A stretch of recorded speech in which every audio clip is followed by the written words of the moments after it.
Cup Asian cup qualifier ম্যাচে বাংলাদেশ বনাম সিঙ্গাপুরের ম্যাচটি অনুষ্ঠিত হচ্ছে বাংলাদেশ ঢাকা জাতীয় স্টেডিয়ামে। ম্যাচটি ধানমন্ডি রবীন্দ্র সরোবরে জায়ান্ট স্ক্রিনে দেখানো হচ্ছে। আপনারা দেখেন এখানে কিন্তু প্রচুর দর্শক হয়েছে আজকে এই খেলাটি উপভোগ করার জন্য।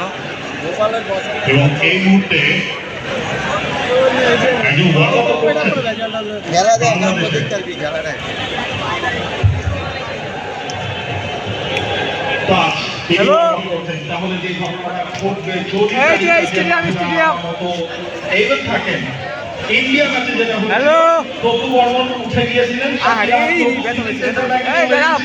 তেমন কিছুই হয়তো একটা ব্যাকআপ প্ল্যান রেডি করে রেখেছেন। তবে তারিখ কাজকে হারালো এই ম্যাচে, সেটা হবে বাংলাদেশের জন্য।